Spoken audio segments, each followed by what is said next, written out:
मागील भागामध्ये आपण बघितलं, मी कोण आहे हे विचारण्यापेक्षा मी काय करू शकतो हे विचार.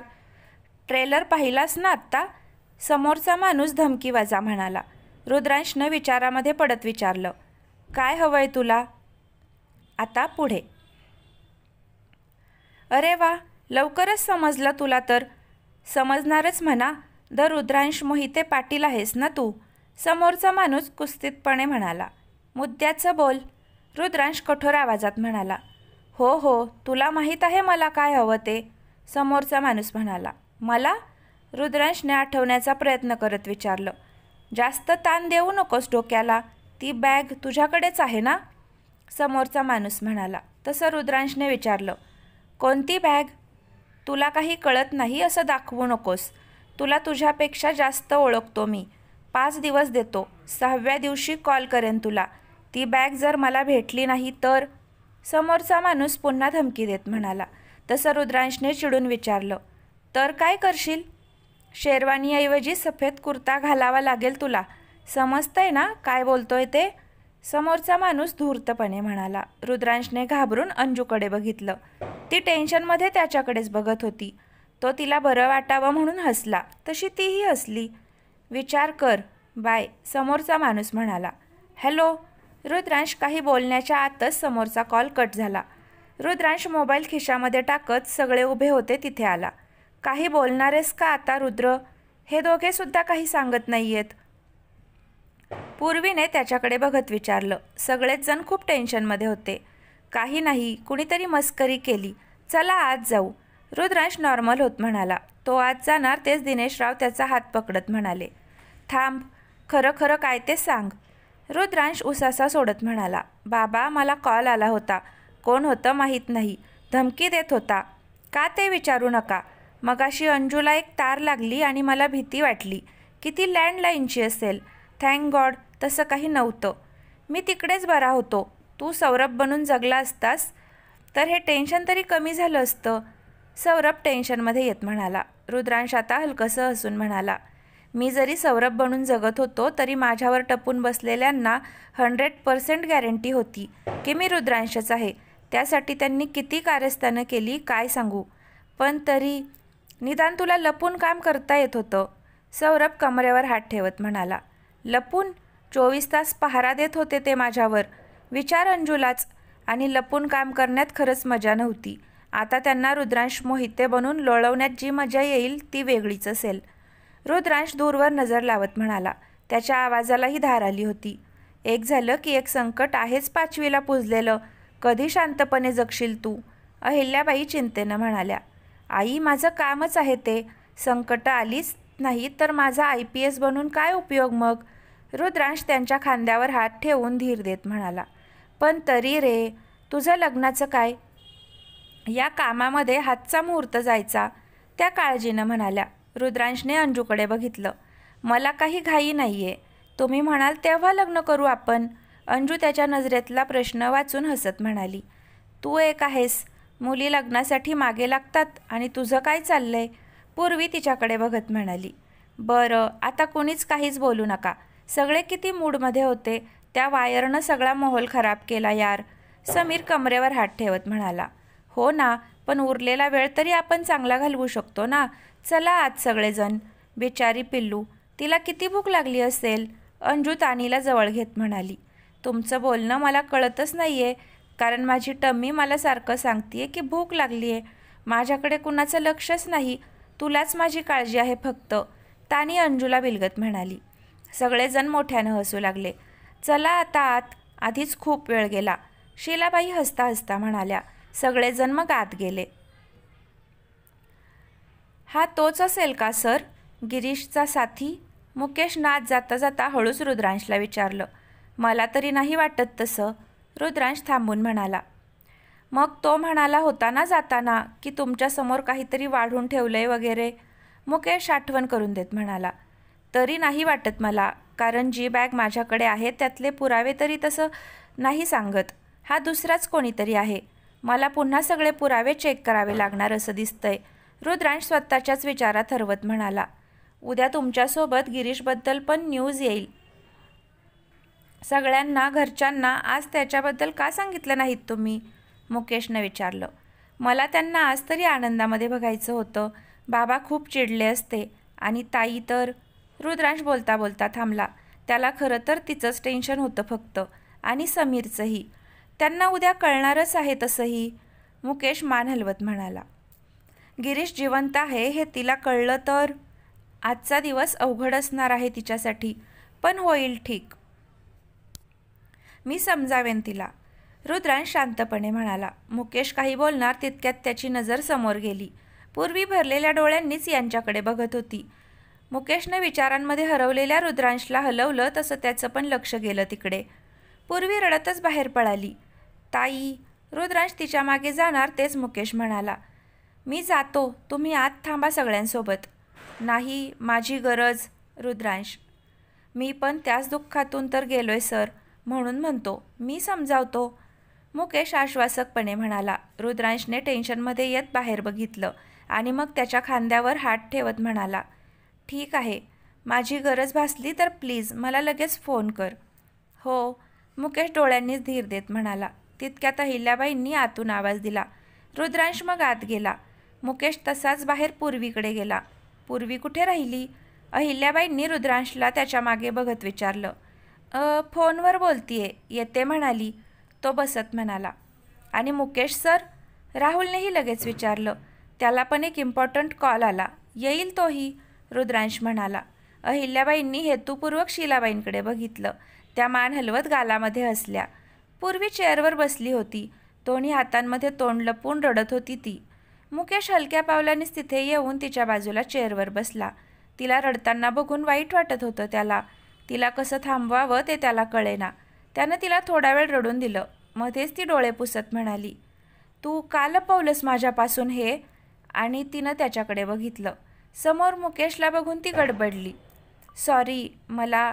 रुद्रांश सर असतील हेच वाटलं ना?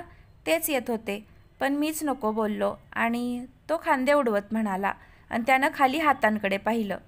चला आत जाऊ. पूर्वी तिचा चेहरा हातानं नीट पुसत म्हणाली. ती उठून जाणार तेच मुकेशनं तिचा हात धरला. तिनं आश्चर्यानं बघितलं त्याच्याकडे. दोघांचीही क्षणभर नजरानजर झाली. तो पटकन हात सोडत म्हणाला. सॉरी, ते थोडा वेळ बसता का? का? पूर्वीनं भुवया जुळवत विचारलं. तो थोडंसं थांबून म्हणाला. बोलायचं होतं थोडंसं. पूर्वी मग पुन्हा खाली बसली. मुकेश घसा ठीक करत म्हणाला. मला माहीत आहे गिरीशबद्दल आणि मी समजू शकतो. नाही समजू शकत कोणीच, पूर्वी त्याला मध्येच तोडत म्हणाली.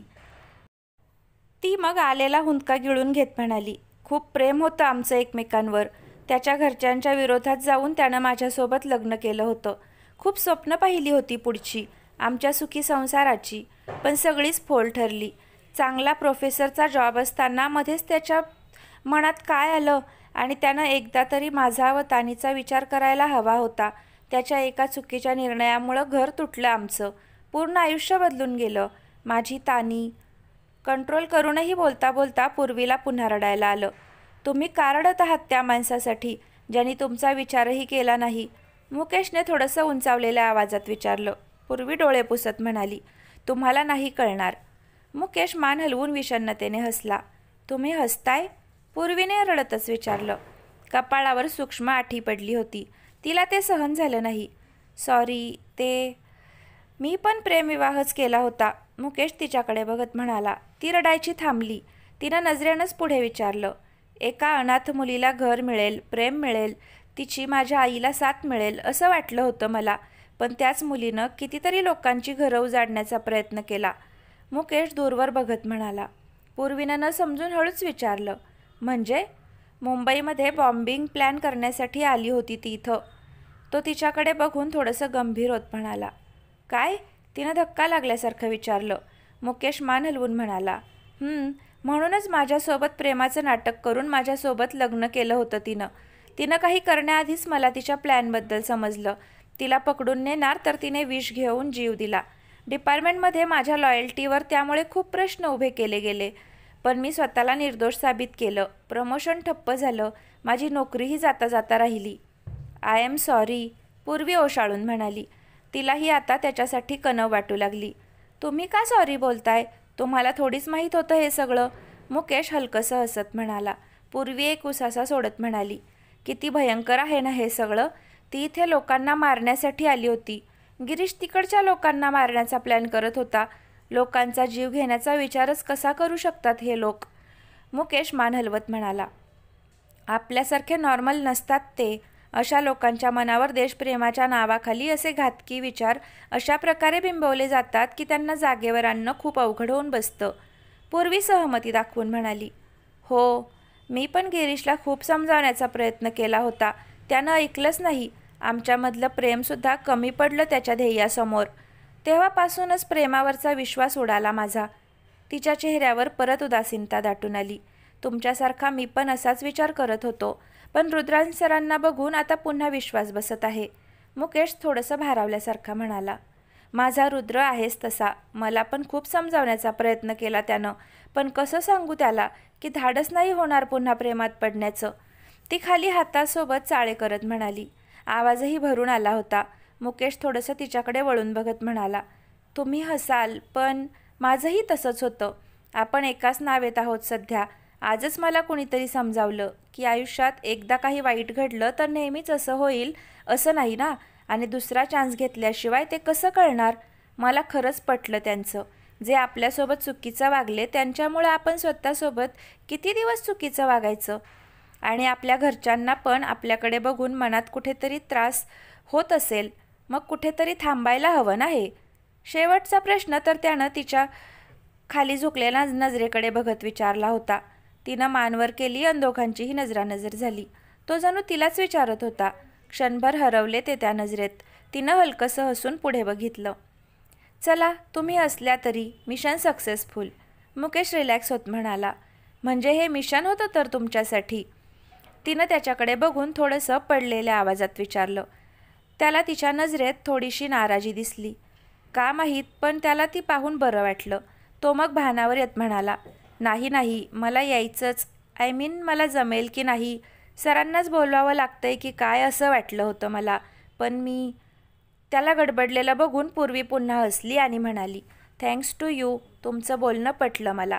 लिटरेचर आवडतं का तुम्हाला? असं काही नाही का? त्यानं थोडंसं ओशाळून मग विचारलं. असंच विचारलं, ती खांदे उडवत म्हणाली. मुकेश मनगटावरचं घड्याळ बघत म्हणाला, आज जाऊयात आता. पूर्वी आता भानावर आली. ती थोडंसं घाबरत म्हणाली, अरे बापरे, आज सगळेजण. सरांनी केलं असेल मॅनेज, डोंट वरी. चला, मुकेश उठत म्हणाला. ती पण उठली. ती जाणार तेच थोडंसं घुटमळत म्हणाली, मी आधी जाते. नाहीतर तुम्हाला माहिती आहे की. मुकेश आता मोठ्यानं हसू लागला. त्याचं ते हसणं बघून तिच्याही चेहऱ्यावर स्मित पसरलं. तिनं थोडंसं लाजतच खाली पाहिलं. तुम्ही जा, मी येतो. मुकेश हसता हसता म्हणाला. पूर्वीही मान हलवून हसतच आत गेली. थोडा वेळ थांबून मग तोही आत गेला.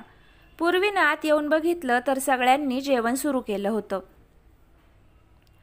हे काय, माझ्यासाठी थांबला पण नाहीत तुम्ही? तिनं नाराजीत विचारलं. किती वेळ वाट पाहिली आम्ही, पण तू आलीच नाहीस. सौरभ तिच्याकडे बघत म्हणाला. कुणाचा कॉल होता असा?